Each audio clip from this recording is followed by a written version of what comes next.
This video is the true story of one of the most bizarre and influential organizations in recent American history. The story of the men who built it, principally this man, Dexter Yager, and the story of this organization's epic battle against the multi-level marketing corporation that it both relied upon for its existence and which was also its mortal enemy at the same time.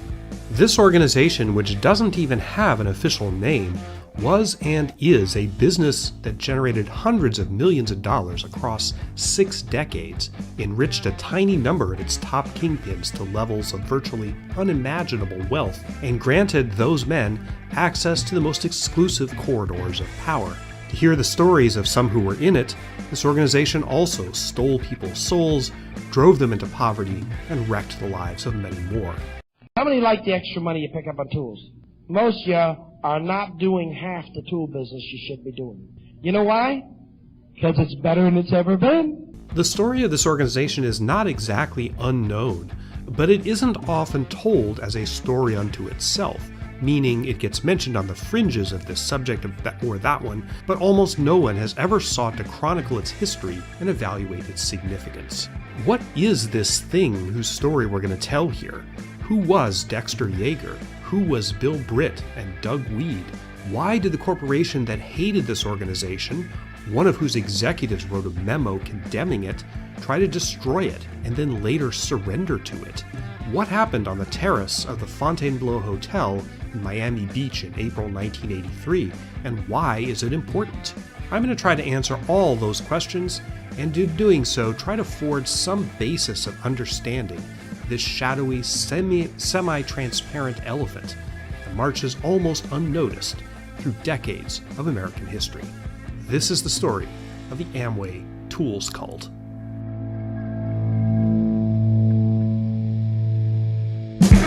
My name is Sean Munger. I'm a historian, teacher, and author, and I tell a lot of stories from history on this channel, but none have been quite like this one. This is a lengthy video and a very in-depth story. But when I think you're done, I think you'll agree that it needs to be done in depth in order to give you a full appreciation of the very strange beast that we're dealing with here. A version of this story also appears on my Substack blog, which you can find at seanmungerhistory.substack.com. I also appeared recently as a guest on a bonus episode of Roberta Blevin's podcast, Life After MLM, to tell this story. That should be out on November 16th. So shout out to Roberta and the excellent anti-MLM community, which I think might find this story particularly compelling.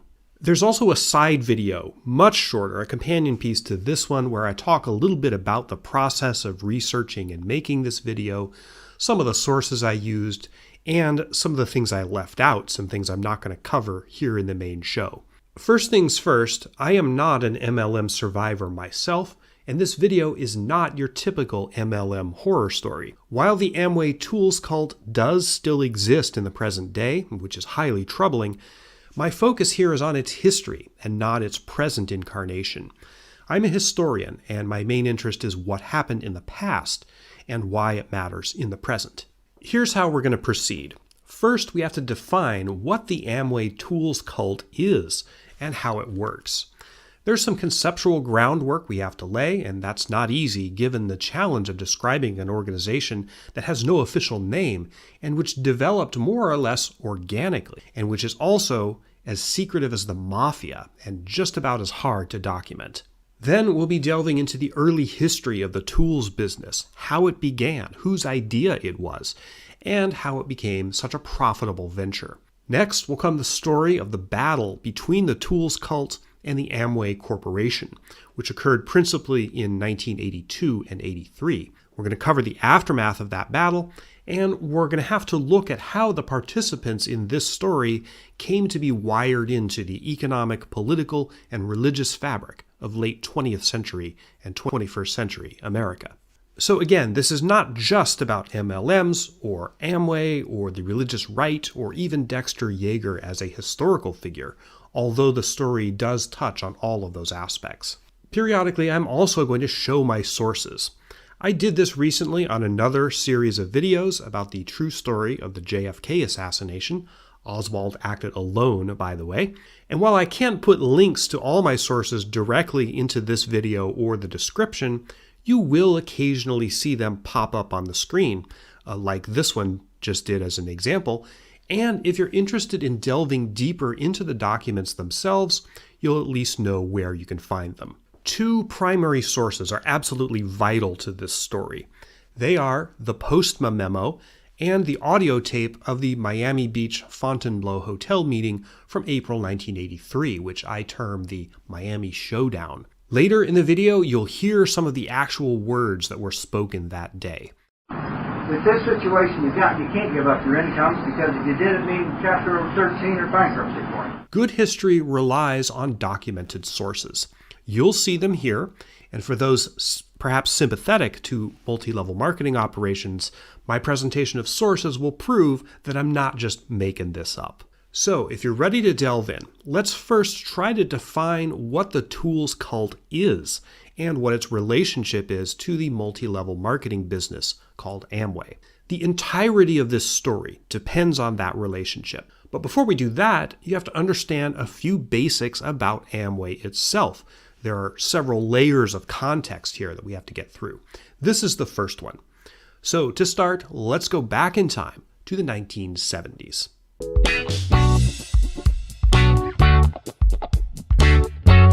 Imagine it's sometime in the latter part of the 1970s. Vietnam is over, Jimmy Carter is in the White House, Archie Bunker is on TV, bell-bottoms and polyester are all the rage, and gas is in short supply. A friend, most likely a white middle-class man, comes to you and tells you about a great business opportunity and how he'd love to get together with you to explain it.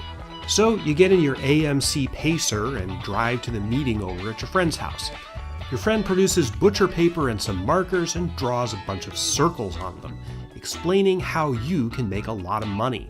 Not by selling SA8, which is soap, or LOC, which is also soap, but by sponsoring others to sell soap, and then you take a cut of everything they make. Your friend doesn't even mention until the end of the presentation that it's Amway, and even that, the involvement of Amway seems pretty minor. They're just the corporation that manufactures the soap. What I just described is the classic Amway entry experience for tens of thousands of people, not just in the 1970s, but down to the present day. It's called showing the plan, or in slang terms, drawing circles. And a story like this is at the beginning of nearly every Amway account.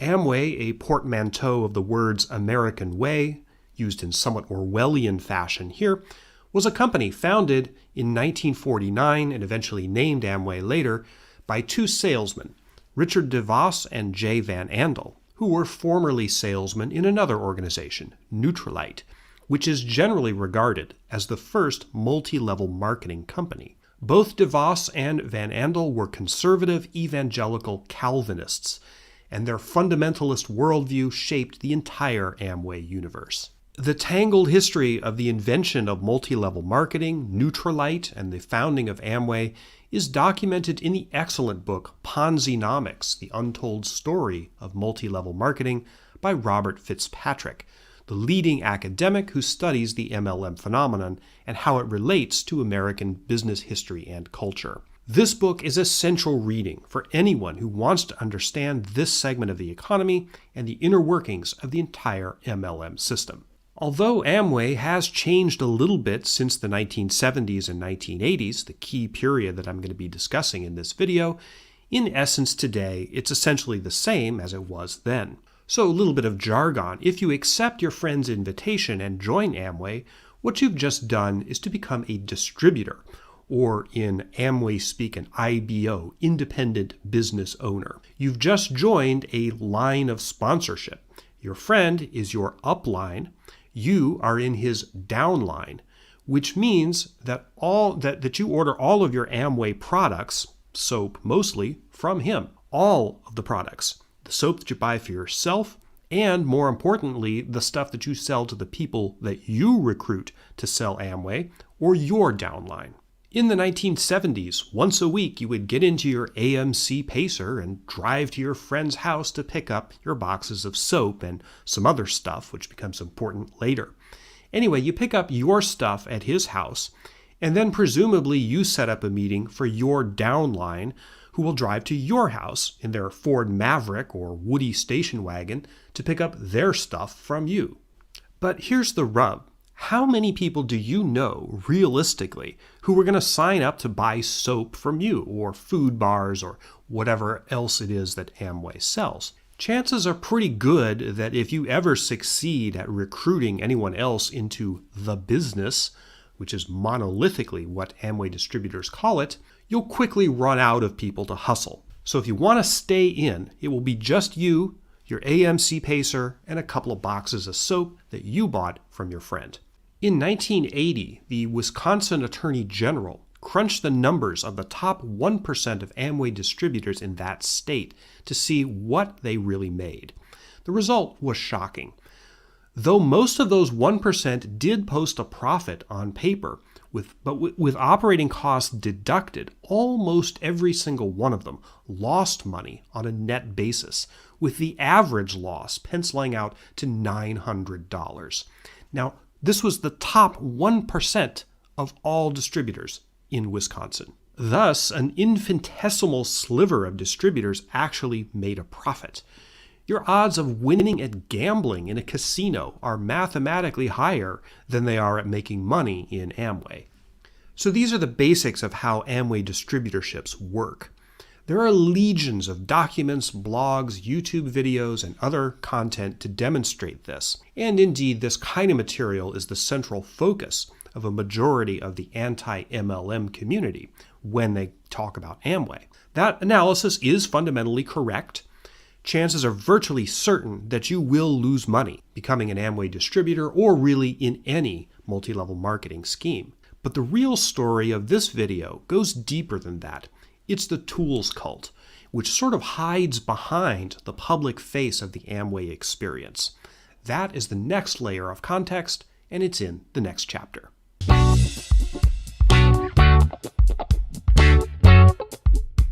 So what is the tools business, and why is it sometimes referred to as a cult? You might think tools refers to hammers or wrenches or rakes or something. Not in this context. In describing how Amway works, remember I said back in the bell-bottom Jimmy Carter 1970s, you've just been hustled by your friend to become an Amway distributor. And after he's tantalized you with illusory promises of all the wealth you'll enjoy by recruiting other people to sell soap, you load the Amway starter pack into the back of your AMC pacer. And that box contains soap samples, obviously, but it also contains something else.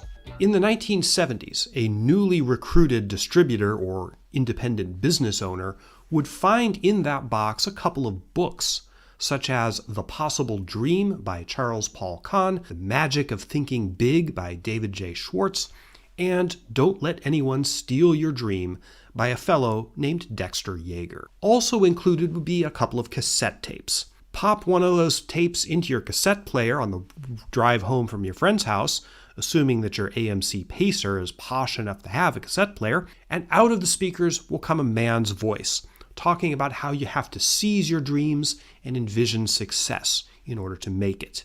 What's your pin gonna be? Diamond! Diamond!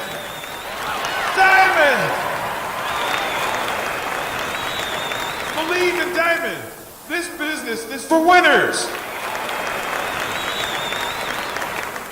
When you drive up in your brand new coach, flashing the jewelry, your wife in a new fur coat, you'll know why you worked so hard. You'll know why you're diamond. Those are the tools. Tapes, books, and also live seminars and rallies, all of them of a motivational nature. Later, as the tools system became more sophisticated, the tools would eventually include things like a special voicemail system called Amvox. But as our paradigm case is in the 1970s, let's stick with books, tapes, seminars, and rallies. In Amway parlance, they're known sometimes as BSMs, or business support materials. What the tools are supposed to do is to help Amway distributors recruit people to sell soap and also other trinkets that the Amway Corporation manufactures, such as food bars and energy drinks and other incidental merchandise. But the big deal is to recruit. Show the plan, draw circles. That's the lifeblood of the Amway business. And that's also the definition of multi-level marketing. Those tools are supposed to motivate you to succeed. So just to be clear, your buddy who got you into Amway will never explicitly require you to buy the tapes, but he might and probably will say something like this, quote, "I want to help you in every way I can. It would be a disservice not to sell you the tapes and books and tickets. Hey, you'll be moving dozens of these down through your organization in a few months." In practice, the purchase of the tapes and books and seminar tickets isn't really optional. The fiction that it is a fig leaf to confer a veneer of legality on what would otherwise be an illegal business. Even the Amway Corporation itself documented the pressure put on distributors to buy the tools. If they didn't, the uplines would refuse to associate with them, which would kill their businesses. In the 1980s and into the 90s, the tapes cost $5 a piece and were often pre-sold to Amway distributors by an arrangement known as the standing order. This meant that the distributor agreed to buy a tape, usually once a week, every week, regardless of what it was, until the order was canceled, which it would almost never be. In fact, the tools business was even more rapacious than that. One of the kingpins of the tools business, Doug Wead, who features prominently in the later part of this story, said that the wife of a fellow kingpin, Betty Jo Renfro, once upbraided him for talking at an Amway rally about the quote-unquote tape of the week. According to Wead, Renfro said to him, quote, "Don't you ever talk about the tape of the week to our group. We move more than one tape a week. We have the tape of the day or the tape of the hour," end quote. So remember, these tapes were selling for $5 a piece, circa 1980. $5 in 1980 is about $17 in today's money. The markup on these tapes was colossal. They cost about 60 cents a piece to make. Tapes were not just sold to distributors through the usual process of distributing products to their downlines, that procedure of driving to your friend's house to pick up your order. They were also sold at rallies and seminars themselves. Kingpins would set up tables at the entrances to these rallies, often in large hotel ballrooms or in some cases stadiums or sports venues, and offer all the latest tapes at a huge markup. Much of the time, these materials sold out. Distributors buying them, distributors who were attending the rallies, who just had to have that little extra dose of motivation. Table sales of tapes and books at Amway rallies could yield the kingpins as much as $10,000 a night in cash. That's big, big money. In fact, it's far more money than the pittance that distributors are making by selling soap to one another. Thus, what we're really talking about here is two businesses. The first is the Amway business itself, which is dependent on drawing circles and showing the plan to gain a never-ending stream of recruits who buy products like LOC, soap, and SA8, also soap, and those profits inure to the benefit of the Amway Corporation, who's the manufacturer of those products. The second business is the sale of tools to Amway distributors. Although these businesses are related, they are separate. The ownership, control, and profits of the Amway Corporation, which manufactures soap and other products, are within the hands of a different group of people than the ownership, control, and profits of the tool businesses, even if the people from whom each of those businesses makes their profits are generally the same people. So here's where we get into the theoretical structures of these organizations. Now, in 2022, thanks largely to the works of the MLM movement, most people understand that multi-level marketing operations are functionally the same as pyramid schemes. Amway takes care to stress that according to a Federal Trade Commission ruling from 1979, which I'm going to be talking about, that it is not a pyramid scheme. But the difference between what the FTC defined in that decision as a pyramid scheme in 1979 and whatever Amway is an extremely fine and technical one. The distinction is based on whether any of the products are actually sold to people outside the organization. In fact, that's a rule set by that 1979 decision that Amway has to abide by. In reality, though, only a tiny proportion of the products that Amway manufactures ever actually wind up in the hands of people outside the various Amway organizations. This is why people argue, convincingly in my view, that it is functionally the same as a pyramid scheme. In 1983, as we'll see, the Amway Corporation itself declared that the tools business is an actual pyramid scheme under the terms of that 1979 FTC decision, and that it was a blatantly illegal one. That's in the Postma memo, which I'll cover in Chapter 8. So I know I've talked a lot, and it's probably a bit confusing. Here is one way to envision these businesses and their relationship. Imagine two pyramids, not exactly one nested inside the other, but they have significant overlap. One pyramid representing the Amway MLM business is much smaller than the other. The second pyramid, much larger, is the tools cult. In visual representation, it's semi-transparent because it gets noticed a lot less. Or from a distance, people sometimes assume that it's a reflection or a shadow of the smaller pyramid. Although these two pyramids are symbiotic, and in fact neither can exist without the other, they are separate.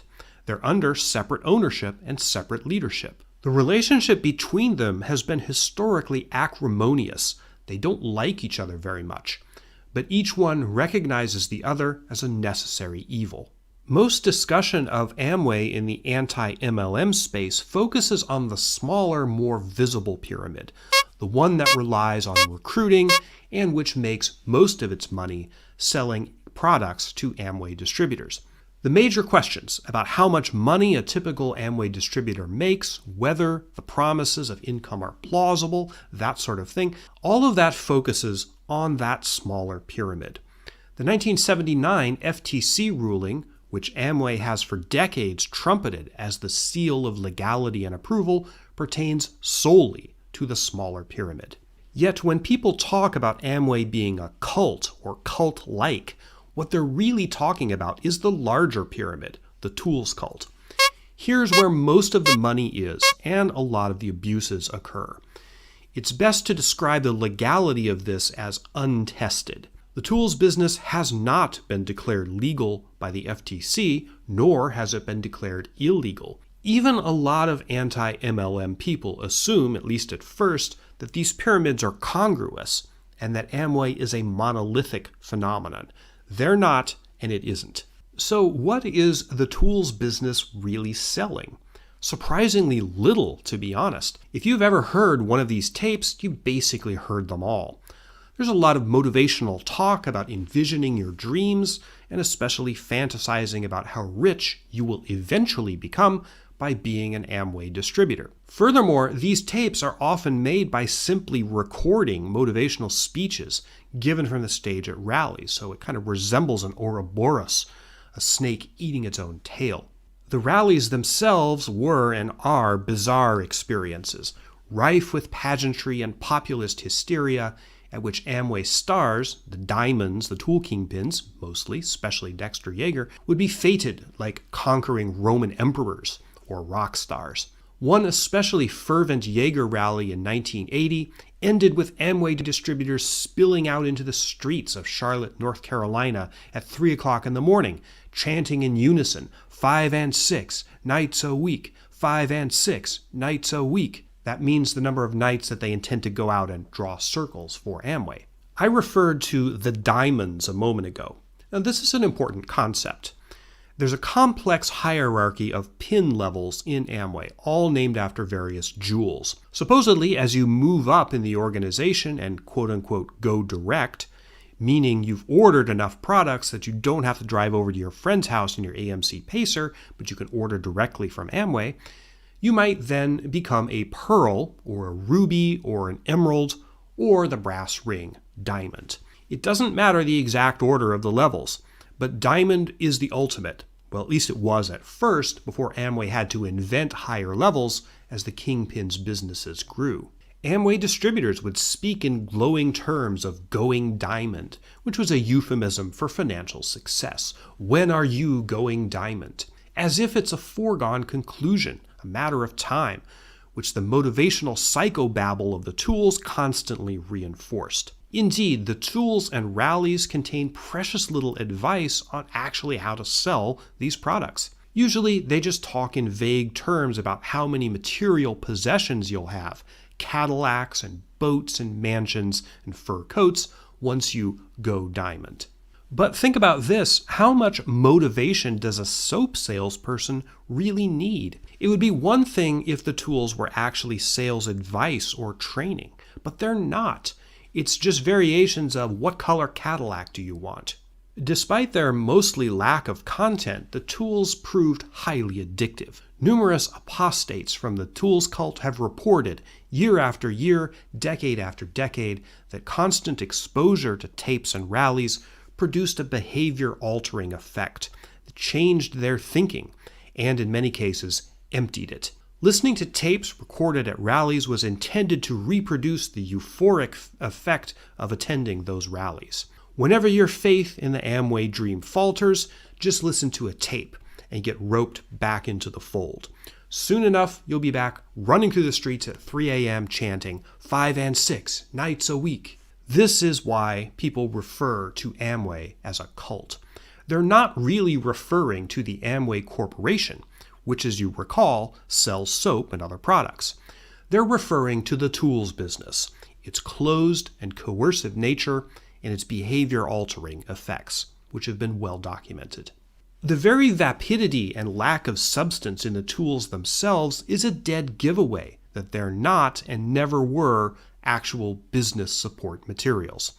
They're not about helping Amway distributors succeed at selling soap and other products, which over 99% of them won't anyway, regardless of circumstances. Therefore, there has to be another motive. There is.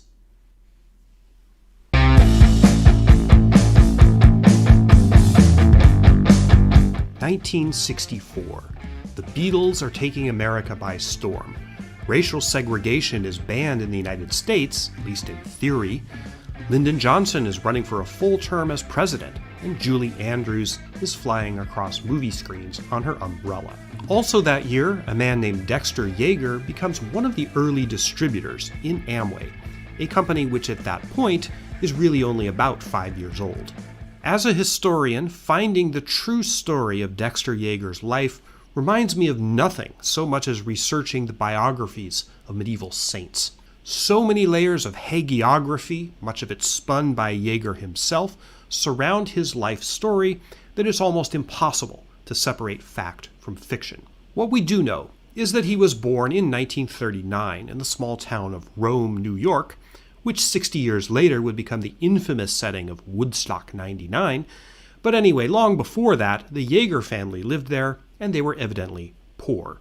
Much of the hagiography that Yager generated about himself in later life stressed this early poverty. It also emphasized the narrative that he was some sort of born salesman. He claimed that while he was in the 6th grade, that he sold bottles of soda to construction workers for $0.10 apiece, and then raised his profits by buying Coke wholesale. Personally, I doubt this anecdote. I suppose it could have happened. Yager definitely was a good salesman, but this is a classic example of the sort of born salesman origin story that was extremely popular in the culture of salespeople in the mid-20th century, especially the 1960s.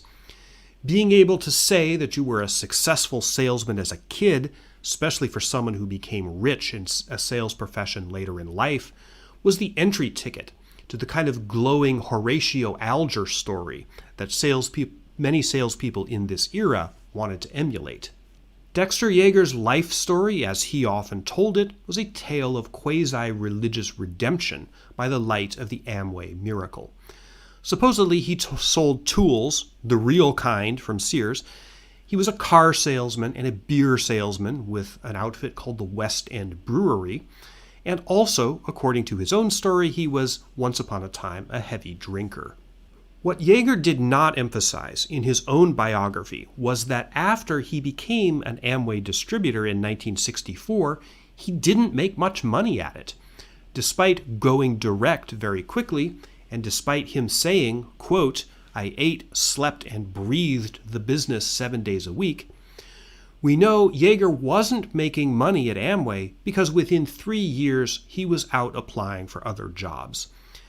This is actually a pretty damning fact because this was only a couple of years after Amway really started its MLM operations. How can one of the earliest adopters of Amway not make money at it?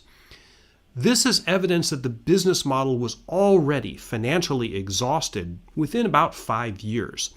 There just wasn't enough money in, quote, the plan to sustain people with full-time incomes, something that was still the case in 1983 when one of the tools kingpins complained about that fact in a remark that was caught on tape. Then, sometime in the mid-1960s, probably 1966, someone, possibly Fred Hansen, who was apparently one of the original Amway distributors sponsored in the 50s by Rich DeVos, but someone loaned Yager a copy of Earl Nightingale's 1956 spoken word record, The Strangest Secret. This was the earliest motivational tape, and it was a big fad in the 1960s. Nightingale was himself inspired by Napoleon Hill, an author who wrote Think and Grow Rich in 1937, which would later be at the top of the classic Amway reading list.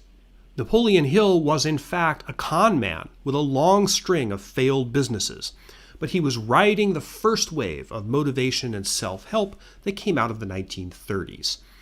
This was the same cultural phenomenon that gave us Dale Carnegie's manipulative classic, How to Win Friends and Influence People, which inspired, among others, Charles Manson.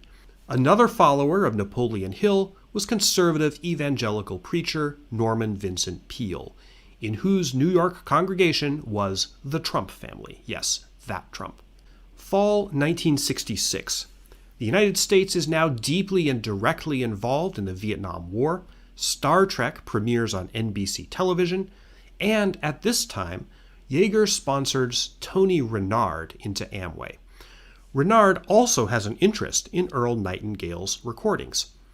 Renard buys a secondhand tape recorder from Yager and then begins duplicating motivational tapes. By the late 1960s, motivational tapes are moving through Yager's downline. At first, they're not a profit center. However, similar things are happening with other proto-MLMs. Both Holiday Magic and Coscott Interplanetary, two early multi-level marketing scams, are also beginning to develop motivational divisions. The Amway Corporation itself also has a small operation of motivational stuff. 1969, Richard Nixon becomes president, humans walk on the moon, and the aforementioned Charles Manson puts some of that Dale Carnegie energy into practice. Also that year, Dexter Yager and family, his wife Birdie and 4 kids, eventually 7, moved to Charlotte, North Carolina, probably to be closer to important people in his downline. Charlotte, as you'll see, rapidly becomes center stage of our story. 1970, a man named Bill Britt joins Amway. If you think the truth of Yager's life is hard to pin down, Britt is even more of a black box, with virtually every mention of him in the historical record surrounded by cocoons of salesman and motivational biography. What we do know about Britt is that he served in the Army in the Korean War, and he was a minor official in a few municipal governments in the Charlotte, North Carolina area. In 1970, the year the Beatles break up and the year Nixon starts bombing Cambodia, Britt is sponsored into Amway by Dominic Coneguiliaro, whose sponsor was Dexter Yager. These upline-downline relationships are very similar to family genealogies, another reason why Amway organizations resemble the structure of the mafia. Sometime after 1970, but probably not long after, the true origin of the tools business begins. Here are the exact words of the source that we have for this, which was written by Doug Wead, who I'll profile in Chapter 6. Quote, "Then a bright young man, who will remain nameless, changed everything.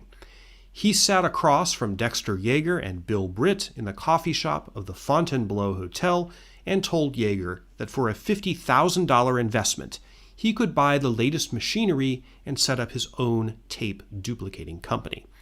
Dexter turned him down. Britt said, 'I'll do it.' And so the modern networking tape business was born." End quote. Who was the bright young man who shall remain nameless? We don't know. It could theoretically have been Wead himself. He did sometimes talk about himself that way. But Wead was only 24 in 1970, and by most accounts, he didn't meet Dexter Yager until later in the 70s. So the identity of this person who was there at the conception of the tools business remains unknown. But the point is that by this time, 1970 or 71, somebody, this nameless person, had noticed that there was enough profit potential in the tools themselves to offer a significant return on a $50,000 investment. $50,000 in 1970 is about $371,000 in today's money. This was also the time that cassette tapes were becoming ubiquitous. It all lines up. So Britt begins manufacturing tapes on a mass basis, and Yager begins distributing them throughout his downlines. Britt seems to have offered Yager a sweetheart deal on producing tapes for wholesale. Within a few short years, they both grow very rich and highly influential in the Amway organization. So now, for at least this small group of men, principally Bill Britt, Dexter Yager, and the nameless young man, the central problem of the Amway business, which is that you can't make any real money at it, has been solved. Based on the work of self-help grifters like Dale Carnegie, Napoleon Hill, Norman Vincent Peale, and Earl Nightingale, they've discovered an entirely new and fabulously lucrative income stream to replace the largely illusory income that they should have been earning from recruiting people to sell Amway products. Was this discovery an accident? We can't know because there are so few primary sources. But it may not have come entirely out of left field. The Amway Tools cult, as it developed, is fairly unique, but it bears some significant similarities to other motivational organizations and ideologies that were developing around this same time, organizations that were also likened to cults. That is where we turn next.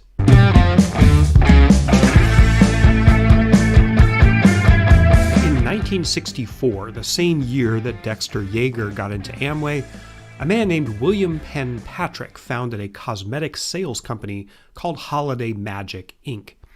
Using the Amway multi-level marketing model, Patrick sold distributorships in Holiday Magic, which was one of the early and infamous multi-level marketing pyramid schemes. But even the sale of distributorships and cosmetics eventually took a backseat to Patrick's true business, which was selling motivation. In 1967, Patrick founded Leadership Dynamics, a for-profit company that pioneered the technique of large group awareness training. Patrick also had a financial stake in a similar company called Mind Dynamics, which had been founded by his mentor, Alexander Everett. The ideology of these groups was highly similar to the kind of motivational material made popular by Earl Nightingale, Dexter Yager's spiritual mentor. Mind Dynamics was also referred to as a cult, subjecting its members to humiliation, verbal and physical abuse, and even being locked into coffins. This company was the subject of a notorious 1972 book-length expose. While in the meantime, Holiday Magic was being prosecuted by the state of California, the Securities and Exchange Commission, and the FTC for being an illegal pyramid scheme. These companies shut down after Patrick's death in 1973. The story of William Penn Patrick illustrates an early connection between multi-level marketing and ultra-conservatism. Patrick was a member of the infamous John Birch Society, which has also been likened to a cult. This is a far-right organization that believes in a worldwide communist conspiracy. The modern conspiracy theory cult, QAnon, has a lot of intellectual roots, if you can call them that, in common with the John Birch Society. John Schaefer, the former lead singer of heavy metal band Iced Earth, who went to prison for his participation in the January 6, 2021 insurrection at the Capitol, told the media that his anti-government views were heavily shaped by his father, who had been a longtime member of the John Birch Society. But anyway, back to the motivational cults of the 60s and 70s. For a time, an employee of William Penn Patrick's holiday magic scheme was one Glenn W. Turner, who went on to found his own multi-level marketing pyramid, the infamous Coscott Interplanetary Inc. Coscott, like holiday magic, ostensibly also sold cosmetics. The name was apparently meant to reference both the word cosmetics and Florida's soon-to-be-built City of the Future, Epcot Center, with the word interplanetary added to give it a futuristic feel. In 1969, the year Dexter Yager moved to Charlotte, North Carolina, Turner founded a company called Dare to be Great, Inc., with an exclamation point. Based in Orlando, the home territory of Epcot Center, then in the early stages of development, Dare to be Great, exclamation point, sold a series of self-motivation courses provided mostly on cassette tapes. The courses were graduated and increasingly more expensive, from Adventure Roman numeral 1 to Adventure Roman numeral 4. The resemblance to Scientology's operating Thetan levels is probably not a coincidence, but to get through all 4 would cost the customer $8,000, the equivalent of over $61,000 in today's money.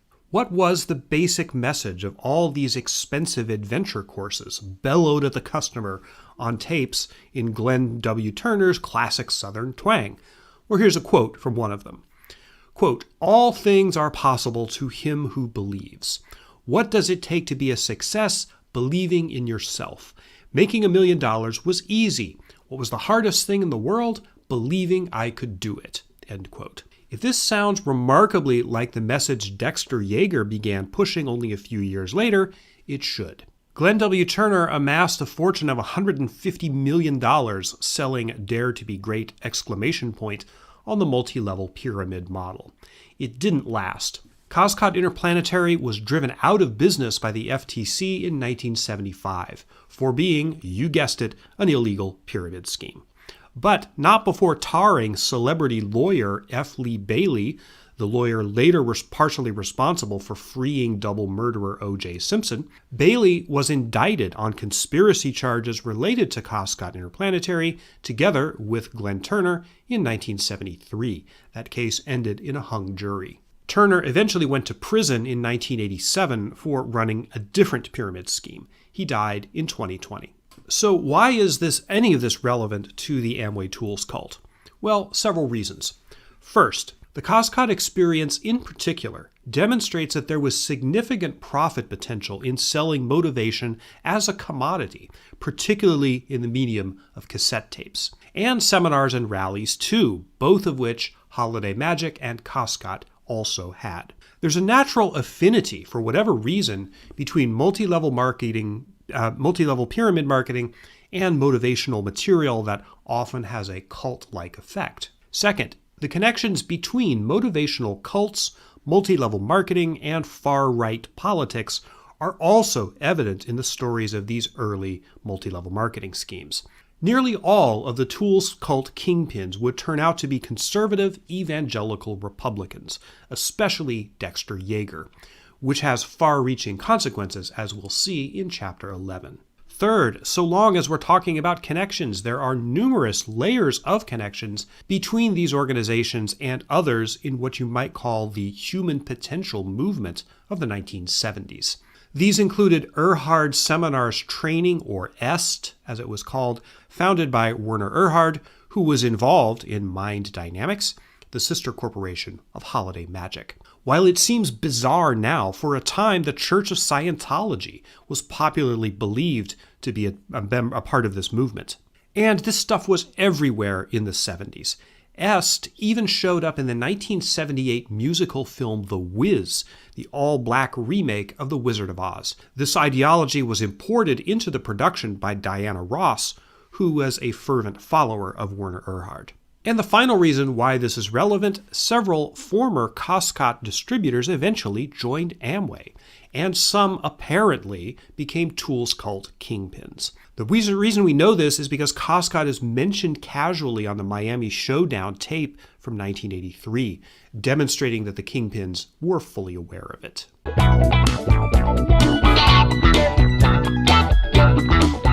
If you recall the main thread of our story, before we got into the digression of holiday magic, cost-cut interplanetary, and the other motivational cults of the 70s, Dexter Yager and Bill Britt had struck it big in the tape business after a fateful meeting sometime in 1970 or 1971 at Miami Beach's Fontainebleau Hotel, an equally fateful location as we'll see. And at this meeting, a quote-unquote young man who will remain nameless suggested to Britt that he invest $50,000 in the tape duplicating business. The source for that account was one Douglas Wead, that's spelled W-E-A-D, who is a fascinating chameleon-like figure weaving his way in and out of this story. It's worth taking a few minutes to explain who Doug Wead was, because he's the glue that connects so many aspects of this story. Amway, the Tools kingpins, the religious right, the Republican Party, and a certain prominent political family from which two of our recent U.S. presidents have come. Doug Wead, now deceased, was your quintessential boomer. He was born in Indiana in 1946. A lifelong Pentecostal and Assemblies of God preacher, Wead started to become prominent as a motivational speaker in the mid-1970s, which is apparently how he came to the attention of various Amway personalities, including Dexter Yager. Wead was employed by Yager as his assistant, press agent, and ghostwriter. They co-authored numerous motivational books that were pushed out as tools to Amway distributors. And Wead probably wrote the first book under Yager's byline, the 1978 classic, Don't Let Anybody Steal Your Dream. I read this book in preparation for making this video. It is an absolute nothing burger in terms of content, but it is completely reflective of the cultic style of tapes and rallies, which was big business by that time. Doug Wead, in fact, was the person who coined the phrase compassionate capitalism, which was later used by Amway corporate co-founder Rich DeVos as the title of his 1994 book, which incidentally was marketed heavily to Amway distributors. You may recall that phrase, compassionate capitalism, because it resurfaced 6 years later as a major theme of George W. Bush's 2000 presidential campaign. That is the influence that Doug Wead eventually had on the Republican Party. So how did he get that influence? Well, by 1980, Wead was wired into the Republican Party establishment and vice versa through the channel of Amway and Dexter Yager. Wead wrote a quickie biography of Ronald Reagan titled Reagan in Pursuit of the Presidency. The book is dedicated to, this should come as no surprise, Dexter Yager. Yager, in fact, brought then-candidate Reagan to speak at a massive Amway rally on Yager's home turf in Charlotte, North Carolina in the late summer of 1980. Wead was apparently not yet an Amway distributor at that time, but he became one in or around 1981 when Ronald Reagan entered the White House. Reagan brought with him to the White House, or at least to Blair House, former Texas oil man and Republican Party chairman George Bush, that would be Bush the First, whom Reagan didn't like very much and with whom he frequently clashed in the early days of the 1980 campaign. Somehow, Wead became close to the Bush family, and at one point reported both to the elder Bush and the younger one, the then vice president's son. Wead was unquestionably a Tools cult kingpin. As we'll see in Chapter 9, he was present, again at the Miami Beach Fontainebleau Hotel, at the showdown meeting in April 1983 between the Tools cult kingpins and Amway corporate representatives. We know that Wead was there because his voice is on the tape. However, Wead did not actually work at the White House until Bush the First got there in 1989 in his own right. Wead apparently gave up his Amway distributorship at that time and then served as the conduit between the religious right and the Bush family. He was cashiered from the White House in 1990 when he objected to Bush inviting LGBT activists to the White House to the signing of a federal hate crimes bill. Though Wead insisted he was not personally homophobic, Gee, where have we heard that one before? His opposition to soiling the sacred White House with gay people earned him significant cachet with the homophobic wing of the Republican Party. 2 years later, Wead popped up in Arizona, running for a newly created U.S. congressional seat. He won the Republican nomination, but then the elder statesman of Arizona Republican politics, retired senator and former 1964 presidential candidate Barry Goldwater, shocked the state by endorsing Wead's Democratic opponent instead of him. She went on to win. Wead insisted that it was about abortion, but there might have been something else going on here. Goldwater was notoriously skeptical of the religious right, as he stated in no uncertain terms in 1994 when he warned that if and when preachers got control of the Republican Party, quote, it's going to be a terrible damn problem, end quote. So with his own career in elected office apparently scotched, Wead went on to advise the Bush family, and particularly Bush II. This eventually got him into some hot water. Wead secretly taped phone conversations between himself and George W. Bush, while the latter was still governor of Texas. In 2005, when Bush II was president, Wead released these tapes, which he thought were made legally, but some of the revelations on them angered various conservatives and annoyed the Bushes themselves. Ironic, isn't it, that the man so prominent in the hierarchy of a cult that holds its members in sway through the use of cassette tapes is himself brought down by tapes.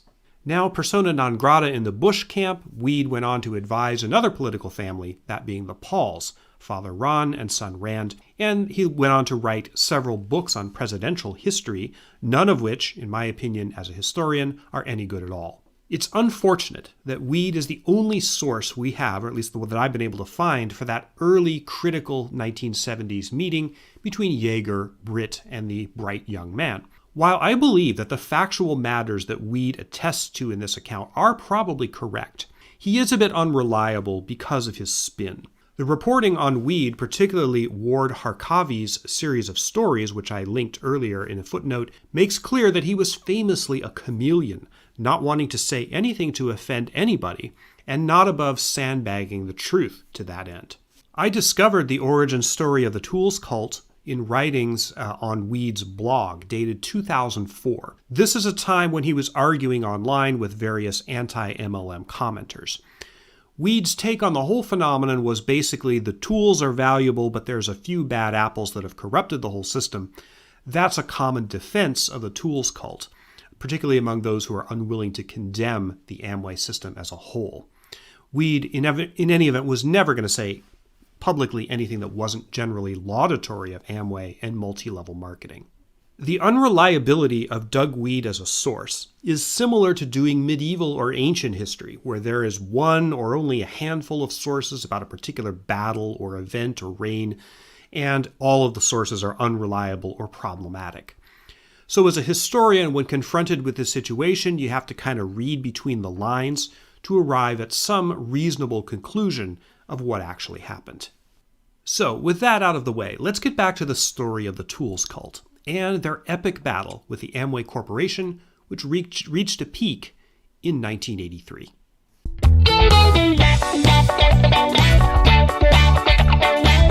1975.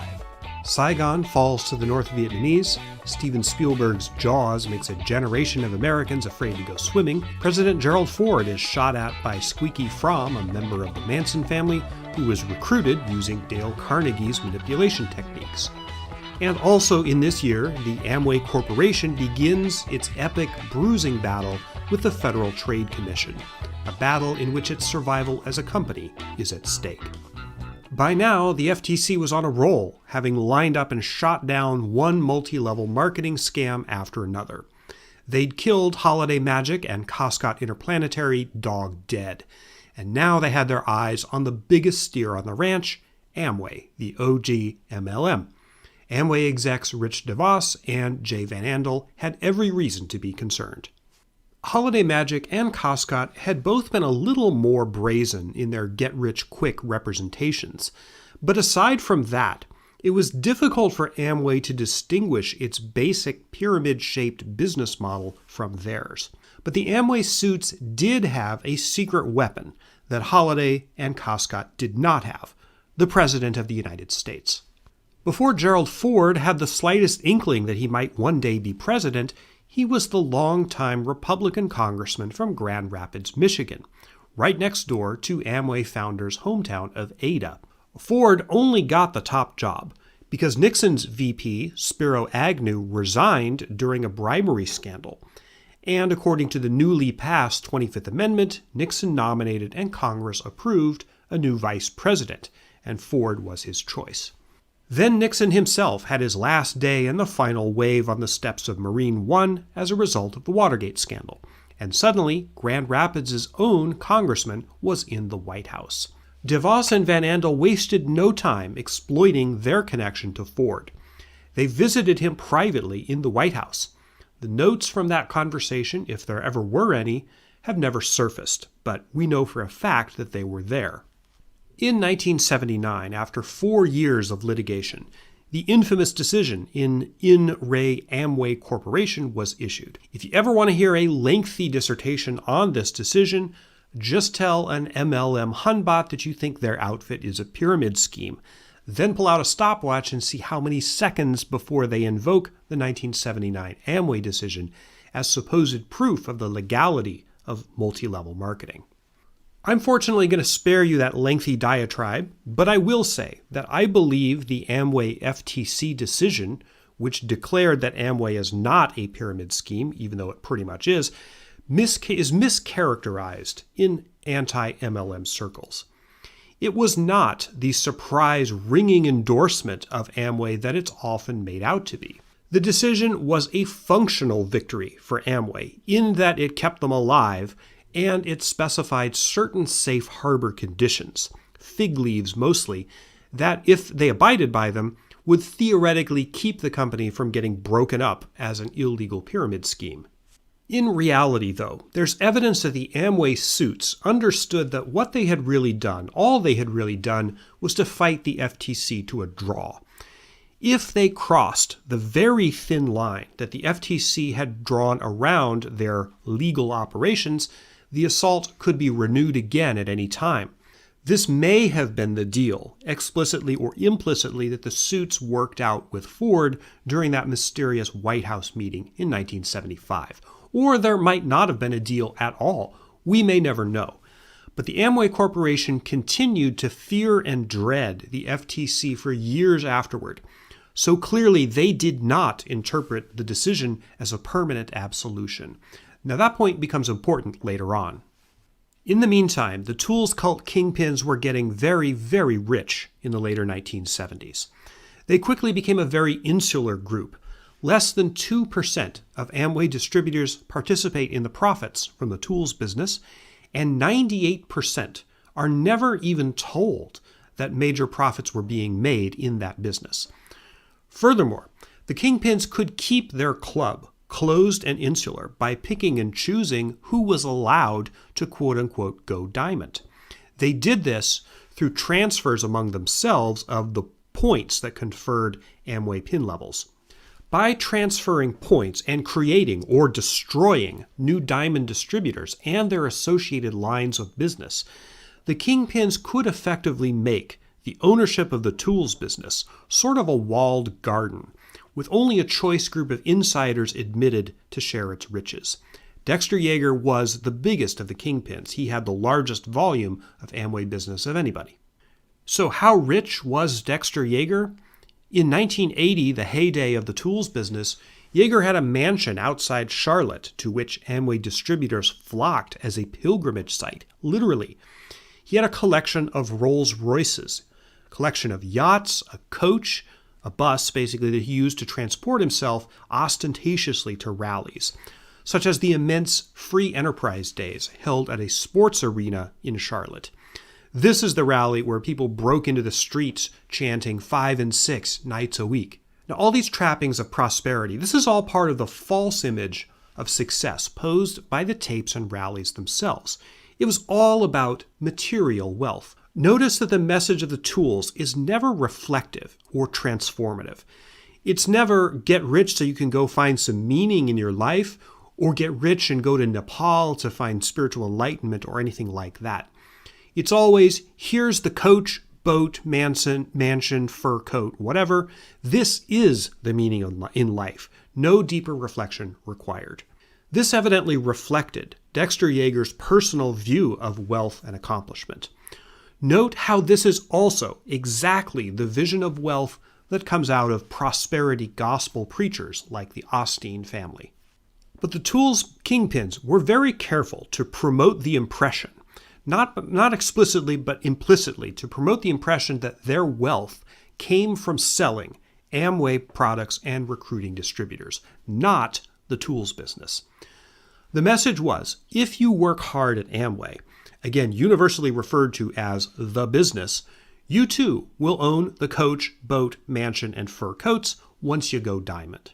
When you drive up in your brand new coach, flashing the jewelry, your wife in a new fur coat, you'll know why you worked so hard. You'll know why you're diamond. Anecdotally, it was common lore among rank-and-file Amway distributors that one of the talking points was Amway produced more millionaires than any other business.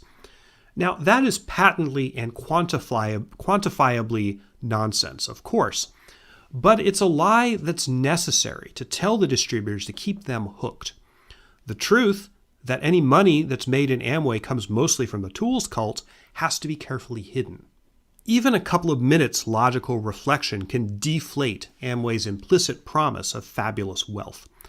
Realistically, how many soap millionaires can there be in America? And how can there be so many people who routinely get so rich selling a product that isn't even available in retail stores? The tools kingpins were very careful to keep people from asking these sorts of questions.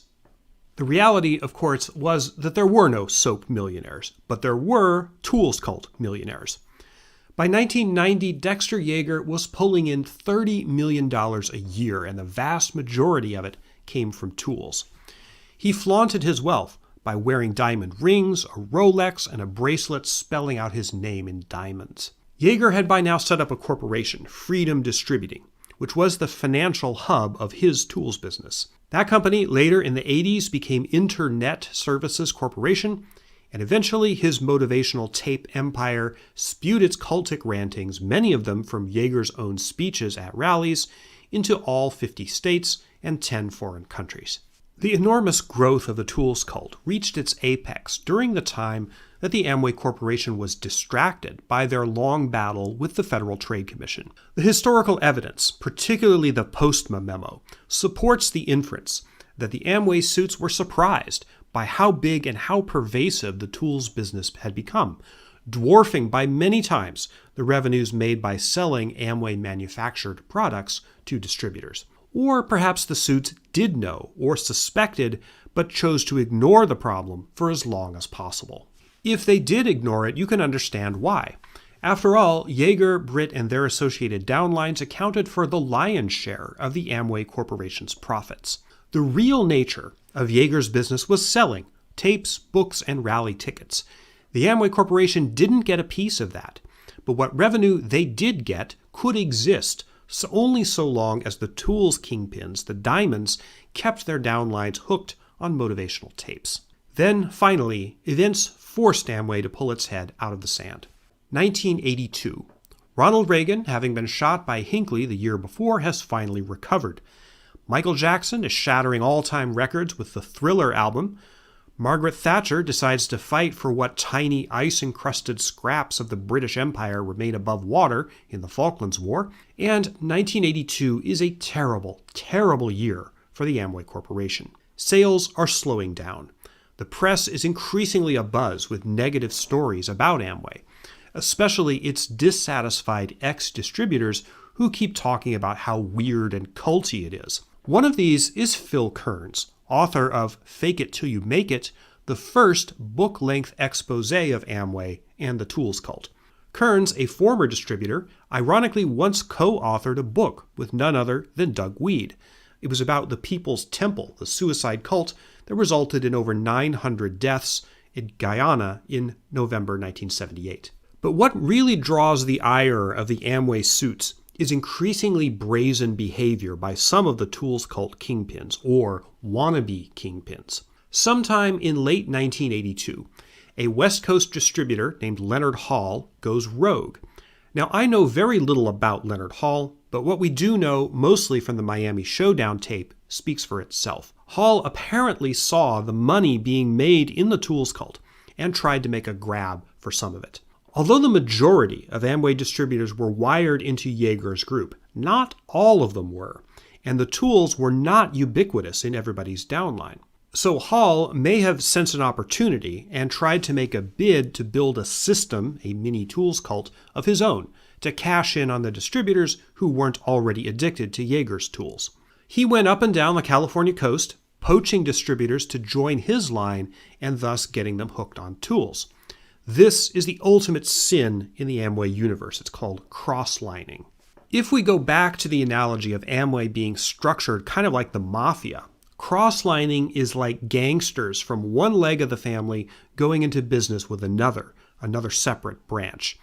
This would be viewed by the Don as an act of disloyalty, and in any event, it would screw up the sanctity of the financial arrangements in the separate lines, which are insulated from each other, so if any one of them goes down, it won't affect the others. So for this reason, cross-lining, the Amway Corporation, which does have some limited power to police its distributors, eventually terminated Leonard Hall's distributorship.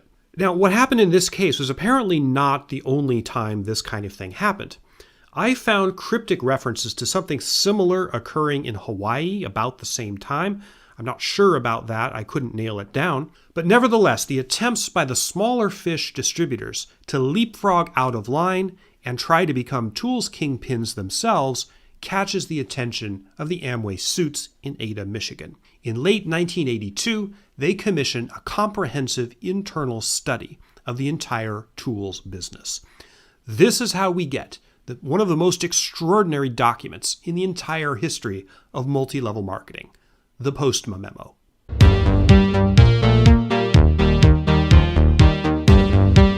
On January 10th, 1983, an Amway company lawyer named Ed Postma, head of Amway's Business Conduct Division, sent a memo to Patrick Sullivan, Amway's Director of Sales for the Northwest region. The subject of the memo was analysis of the Britt/Yager system. This memo proves the animosity that existed between the Amway Corporation and the Yager Tools organization. Postma says, quote, "It is their feeling," meaning the Yager people, "that no one at the company completely relates to their efforts in attempting to build the business and the organization. There is a constant feeling of competition with the corporation." The memo contains several smoking gun phrases, such as this, quote, "In the words of one Diamond from the Northwest, the corporation should manufacture products and get out of the way. This sums up the extent of the relationship that these diamonds wish to have with the company. It has been my judgment, on observations, that they do not do a better meeting than we do, nor can they provide the same type of motivation as we do. However, in attempting to convince the corporation to stay out of the motivation business, it allows them to do two things. First, it further isolates the business. Second, it allows them to operate a motivation business with little or no competition." End quote. Now, what Postma is referring to here, the same type of motivation we do, is the Amway Corporation's own very small library of motivational tapes. They did put out tapes and books occasionally, but their motivational operation was dwarfed by the Yager Britt tools operation. Postma continues, quote, "It becomes clear that although they, the Yager Diamonds, realize that they are Amway distributors, they consider their personal business to be the motivation tools business. I think there is little question that this is where the big money is made. The motivation business is also where their primary allegiance lies." End quote. There are numerous other gems from this memo.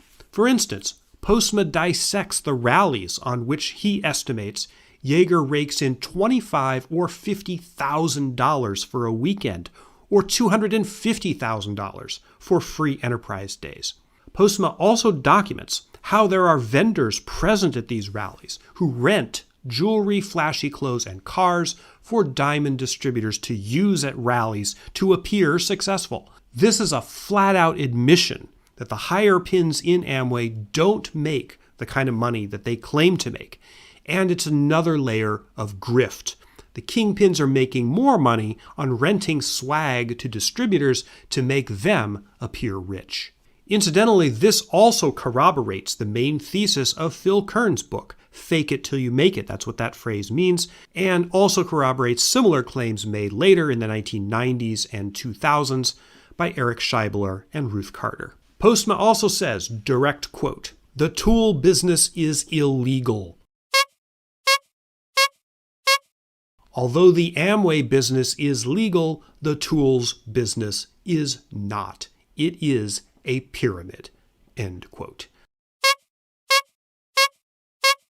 I don't know how much more comprehensive you get than that. This is the Amway Corporation declaring the tools cult an illegal pyramid scheme. The Postma memo was not the only internal expose of the tools cult.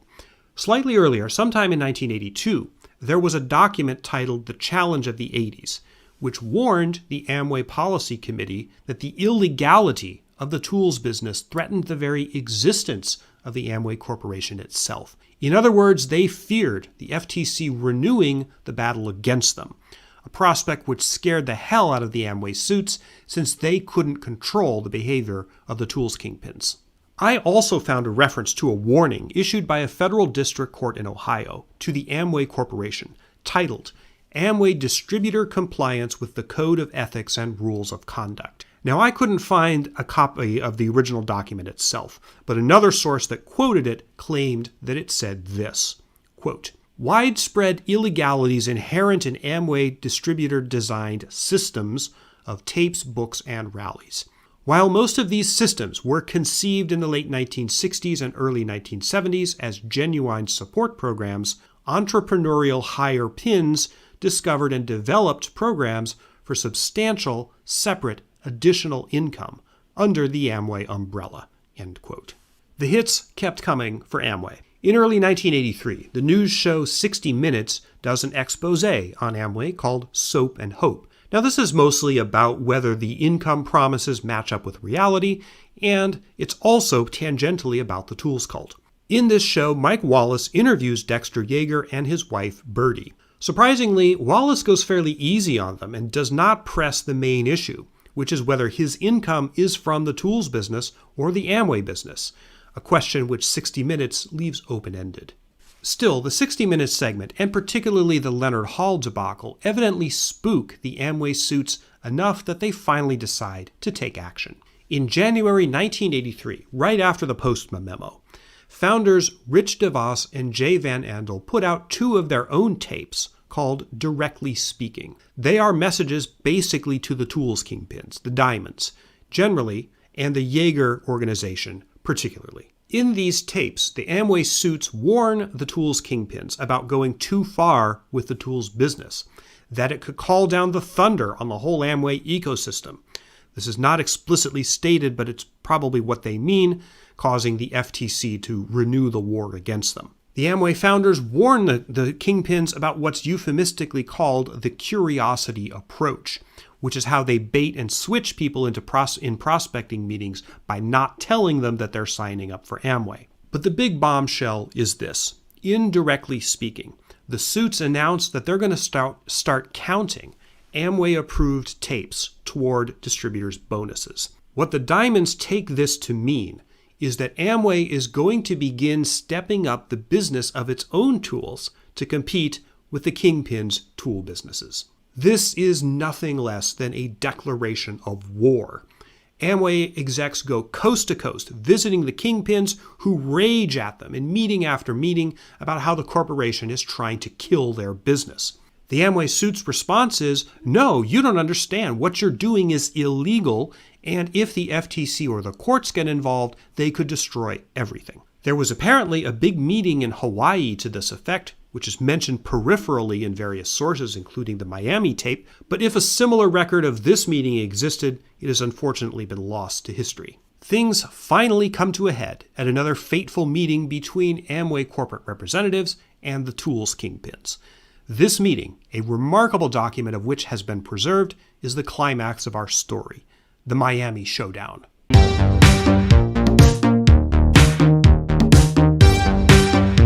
Miami Beach's Fontainebleau Hotel, pronounced by the locals as Fountainbleu, is a famous local landmark. It was opened in 1955, was the site of a TV special with Frank Sinatra welcoming Elvis back from his tour in the Army, and was even featured in a James Bond movie. On April 5th, 1983, a Tuesday, Amway representatives, including Ron Lindebaum, Director of Sales for the Western Region, and Bob Abraham, an Amway company lawyer, met with a group of tools kingpins on an outdoor terrace of this hotel. Among the kingpins in attendance were Jerry Herrera, who controlled much of the tools business in Puerto Rico, Ron Hale, who was directly downline of Dexter Yager, Doug Wead, of course, and Dexter Yager and his wife, Birdie. It's unclear how many people were there. A roster of attendees would be a very valuable thing, but I haven't found it.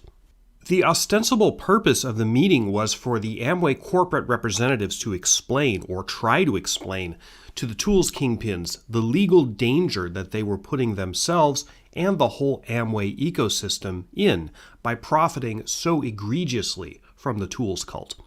An ulterior motive may have been an entree by the Amway Corporation to try to find a way to share in the profits from that business. Certainly, the kingpins perceived that that's what the suits were trying to do. This extraordinary meeting was caught on tape. Though no longer available on the live web, an early blogger critical of Amway posted the recordings on his website back in the 2000s, and most, but not all, of those recordings are still available on archive.org. This tape is, in my opinion, the most illuminating historical source we have about how MLMs work from the top down. To my knowledge, no other source like this exists. It's the equivalent of having a tape recording of a meeting of high-level mafia bosses discussing big strategy. Because there's a cone of silence around the top levels of MLMs, and because in Amway particularly they tend to be family businesses where no one talks and no one ever leaves, we have almost no other sources about how these things really work at this very high level.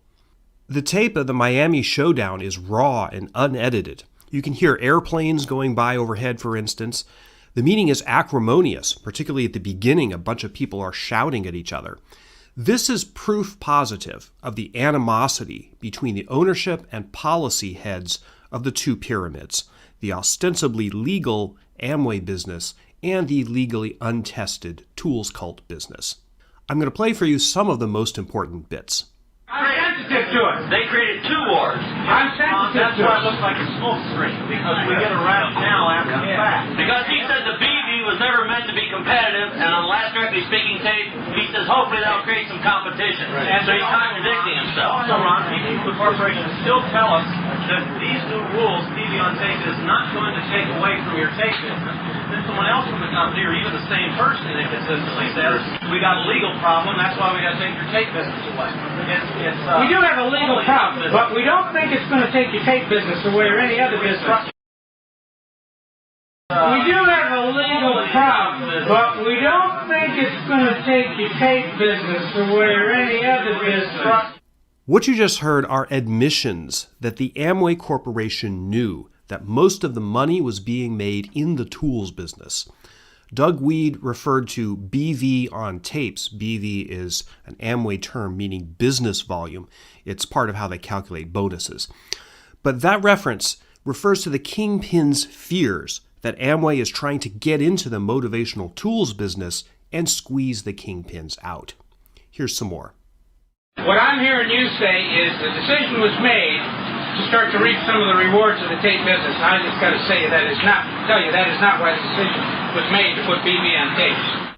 Here's the response from an unidentified kingpin. Well, if it doesn't work, why split the company over it? Either it'll work and you'll get our tape business. Yeah, the guy in the sunglasses is going to clarify some of that. And this is the true smoking gun. The statement that proves that most of the Amway Corporation's profits are a result, indirectly, of the tools business.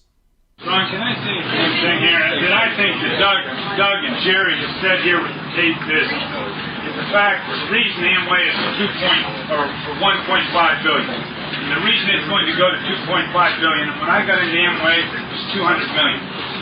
One of the biggest reasons it went from $200 million to $1.5 billion was seminars and was all the things in the Amway business, the seminars and rallies, the tapes, and so on that were voluntarily purchased and voluntarily going to by distributors. And all of a sudden, right now, we perceive the company strongly, whether it's Rich and Jay or whether it's the company as a whole, strongly coming down on these things. And like somebody said here, is Rich really shooting for 1.5 or 2.5 billion or 2.5 million? We're somewhat confused. And because does he really realize that it wasn't just the quality of the SAE that moved this business? And you and I have talked about this. SAE is a great product. But LLC is a great product. But it's not going to stand alone. It's a person. And this is what's coming out of it. As much money as we can get through the tape system, that wouldn't have to. The money would be there to build it. There'd be incentive to build it. No money. As much money as we can get through the tape business. There'd be an incentive there to build it, but there's no money. Then there's this exchange between Doug Wead, Yager's protege, and Amway's lawyer, Bob Abraham. Would it be illegal to put more money in the plan? Illegal. No. You put more money in the plan? Not to my knowledge. Okay, so you got some kind of a hooker in that question? No. Do you think Amway to put more money in the plan? The suggestion to put more money in the plan means, is it possible for the Amway Corporation to tinker with its system, its pyramid-shaped structure, to make the actual selling of products and recruitment more profitable so that the kingpins wouldn't have to get rich selling books, tapes, and seminar tickets? But we know that can't happen, because if Amway tinkers with their business plan, it runs the risk of crossing the very fine red lines that the FTC drew around it in that 1979 decision, which is the only thing that keeps the whole business technically legal. So what's the fix?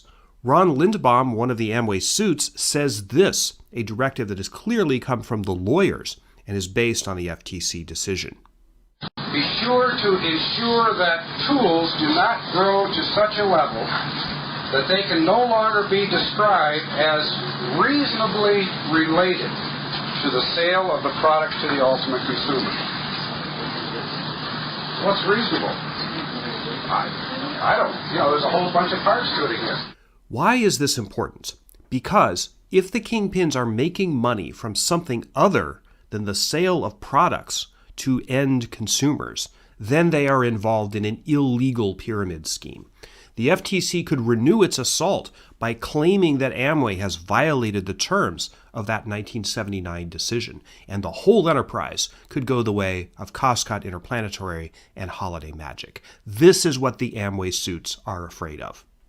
Late in the meeting, Amway's lawyer, Bob Abraham, stresses this point, but he also seizes the opportunity to make a political statement, which shows how the Amway Corporation and the kingpins view themselves in a societal context. With this situation you can't give up your incomes, because if you did, it means Chapter 13 or bankruptcy for you. How do we satisfy Amway's desires and demands? Because they're running scared. And they are running scared. They're running scared because they're confronted with the enemy, and the enemy happens to be the liberals of this country at the moment that are in office. And those liberals are out there to try to find any little nitpicking thing they can find to make you look like what you've always been branded as a pyramid, unlawful pyramid, chain letter, wholesale buying club. Throughout the Miami Showdown meeting, Dexter Yager is uncharacteristically quiet. His wife Birdie speaks up more often than he does. But after a while, he does finally chime in with how he sees the situation. Here's that. I think we're all right in the middle of it. The corporation's over here, and we're over here, and we feel that we got something really going. We can work it out. We can smooth it out. We'll do whatever it takes to make it happen, as long as we can get back to having some kind of a love relationship and a mutual respect, and that seems to have been thrown aside by both sides, and we're almost acting like rejected lovers. The end of the meeting is cordial. The kingpins praise and thank the Amway suits for coming. They promise they'll work together, kumbaya, and all of that. It reminds me a bit of the gangsters embracing each other at the end of the summit meeting in The Godfather. There was another meeting later that same day at the same hotel, a much more scripted meeting. It was in a hotel ballroom, and it was between the Amway suits and the lower-level Tools Cult participants called the Emeralds. There are far fewer juicy revelations on that tape, probably because that group operated at a lower level, and in any event, that tape is unfortunately incomplete. So what, if anything, was accomplished at the Miami showdown? Unfortunately, we don't know. The only way we know about the showdown itself was because this tape managed to surface back in the early 2000s. There must have been other meetings, other damning memos, but we haven't seen or heard of any of them. As I said early on, these organizations are as secretive as the mafia, with a cone of silence surrounding nearly everything they do. All we do know is the ultimate result of the battle between the Amway Corporation and the Tools Cult kingpins. The corporation surrendered. That's the subject of the next chapter.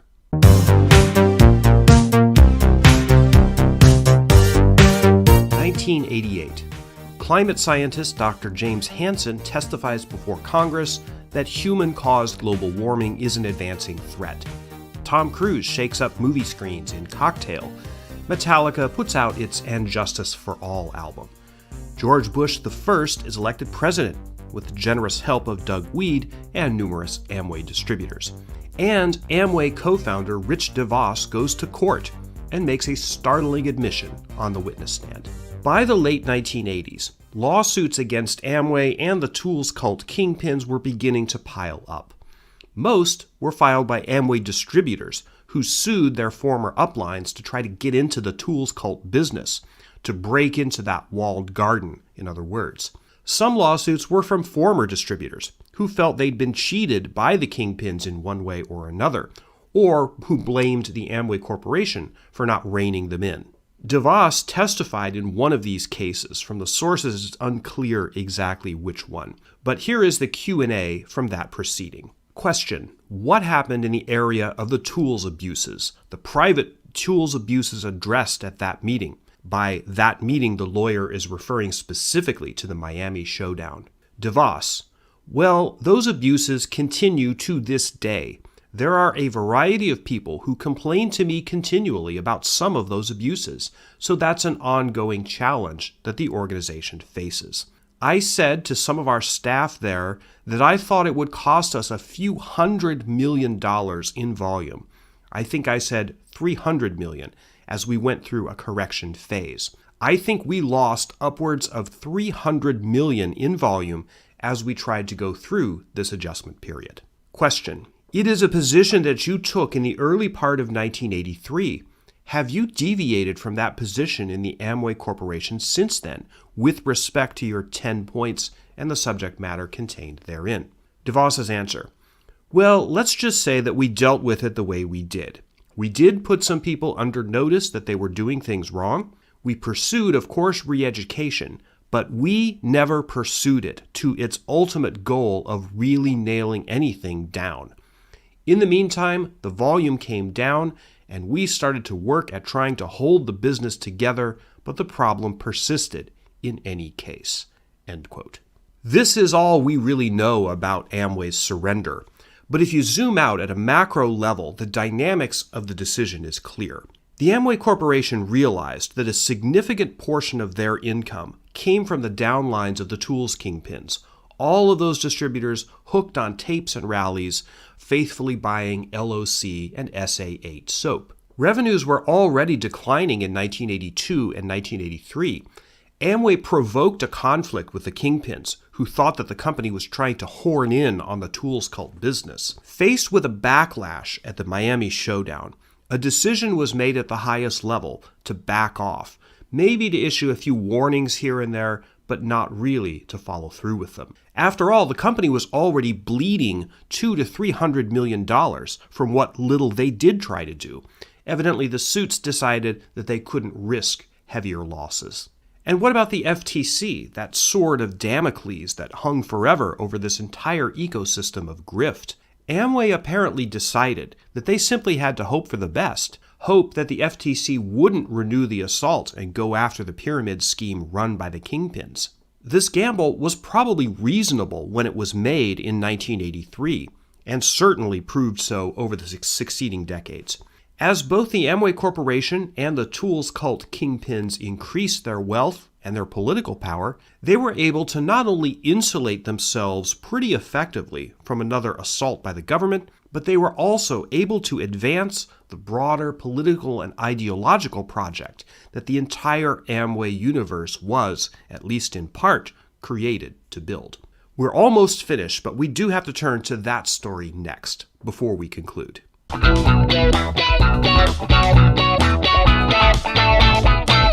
We've already observed the political nature of the Amway enterprise. Almost without exception, Amway distributors are and have historically been conservative Republicans.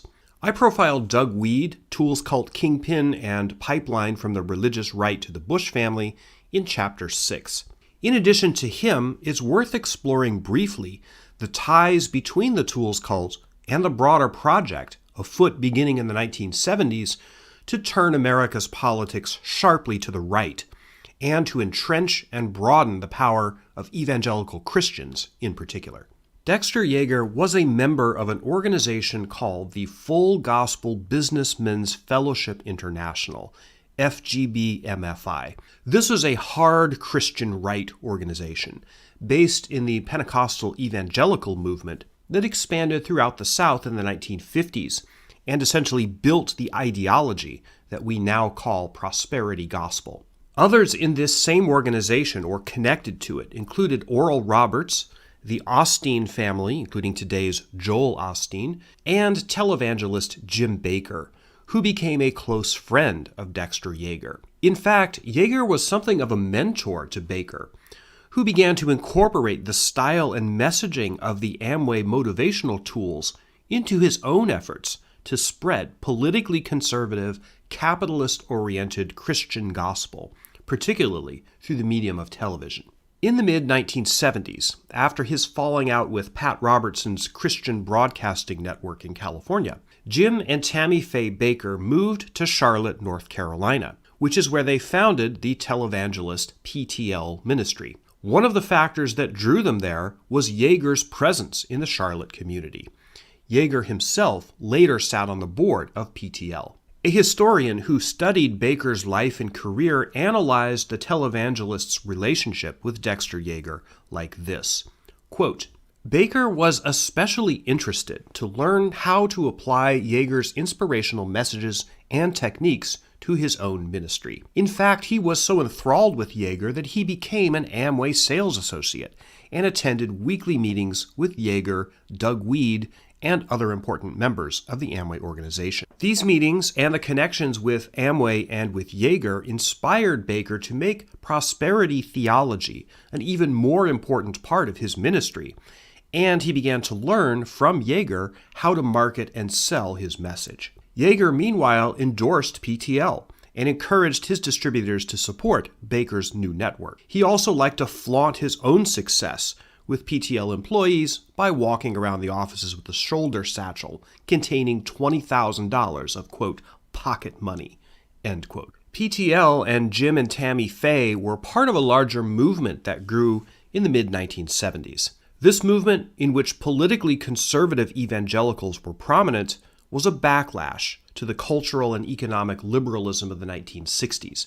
LBJ's Great Society, the protests against the Vietnam War, and particularly the phenomenon of second-wave feminism and the LGBTQ liberation movement. This counter-reaction would manifest itself later in the decade with the foundation of the Moral Majority, Jerry Falwell's political action organization. This galvanizing of the Christian right wing was instrumental in propelling Ronald Reagan to the White House in 1980. Seeing it all in context, Doesn't it make sense that Doug Wead, another of Dexter Yager's proteges, wrote Reagan's campaign biography? It makes sense, doesn't it, that Reagan spoke at an Amway convention organized by Dexter Yager. The Tools cult was not just a way to make vast amounts of money, though clearly it was that. It was also a political and ideological project to remake America. There's an environmental component to this too. Part of the new consciousness that developed in the 1970s involved an understanding that America had limits, ecological and environmental limits, to consumption, pollution, and ultimately to profits.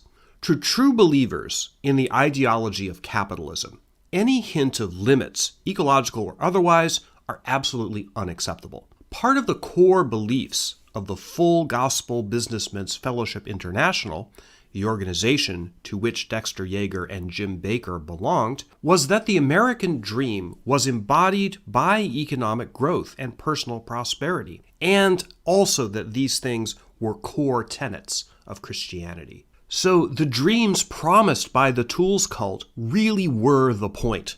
It really was about the coach, the boat, the mansion, and the fur coats, the stuff that Amway believers were instructed to cut out pictures of and paste on their refrigerators to remind themselves daily of what they'd have on that magical day that they go diamond. Fused together with the politics and the theology of prosperity gospel, Amway itself becomes something righteous and holy, and anyone outside the cult is an enemy. Consider again what Amway lawyer Bob Abrahams said during the Miami showdown. They're running scared because they're confronted with the enemy, and the enemy happens to be the liberals of this country at the moment that are in office. It wasn't just politics and economics, though. As the hold of the Christian right wing over America tightened in the 1980s and 90s, homophobia became one of the major characteristics of their movement, and a major policy plank of the Republican Party. After 1991, there was no more Soviet Union,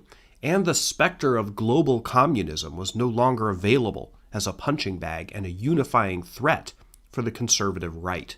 Some gay leaders argue that hatred of the LGBTQ community began to replace anti-communism as the galvanizing ideology within the American conservative movement, more powerful even than their powerful opposition to abortion rights.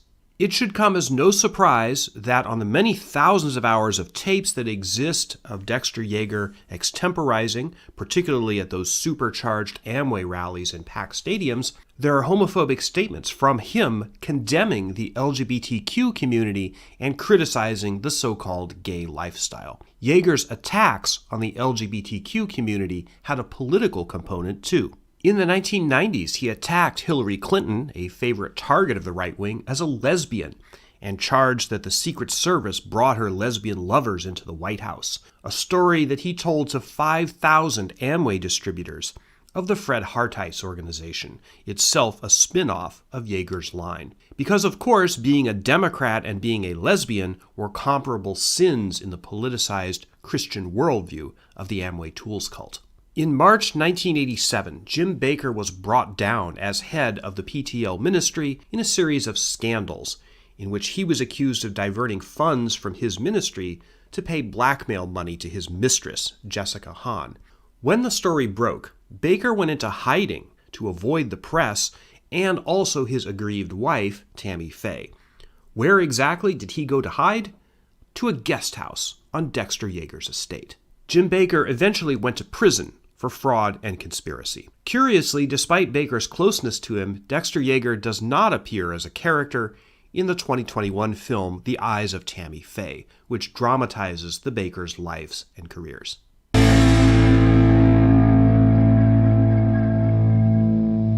Most of the major participants in our story are gone now. Bill Britt, first to mass-produce Tools cult tapes, died in Ponte Vedra Beach, Florida in January 2013. In the latter part of his career, he concentrated heavily on building Amway downlines and spreading the Tools cult to India. He seems to have had a falling out with Dexter Yager at some point, but I didn't spend much time researching that. Doug Wead, who documented the birth of the Tools cult and certainly profited from it, passed away in December 2021. J. Van Andel, co-founder of Amway Corporation, died in December 2004. His partner, Rich DeVos, passed away in September 2018. The master kingpin himself, Dexter Yager, died peacefully at his home in Charlotte, North Carolina on January 6, 2019. There are numerous tributes to him on the web, many from obvious acolytes of the Tools cult, who still speak of him effusively and parrot the bromides that he spent decades delivering. The Tools cult continues on to this day. It remains a major focus of the criticism directed at the Amway phenomenon as a whole, particularly from the anti-MLM movement. The legality of the tools business remains officially untested by the FTC or federal courts. The advance of the broader political and social project of the Amway universe and the increasing share of the American economy that's tied up in ever-multiplying MLM grifts leaves me skeptical that there will ever be any meaningful official action to disrupt these organizations. Historically, in my opinion, there needs to be a lot more attention paid to this story, which I believe lies at the heart of the history of American business, economics, and politics in the past 60 years.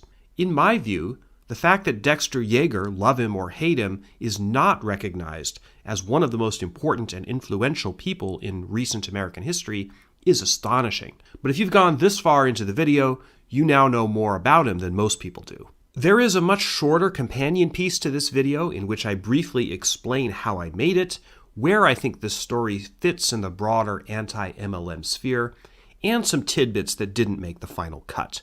So if you're interested, please check that one out. If you like what I do, the best way to help me is to watch another one of my videos.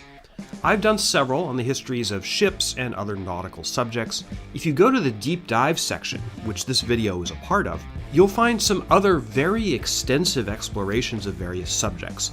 For example, I did a historical movie analysis on Indiana Jones and the Last Crusade.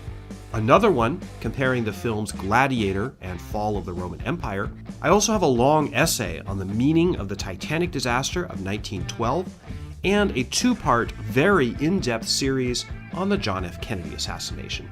My new book is out, a crime thriller called The Sun Thief. I have a Patreon, that's at patreon.com/Sean Munger.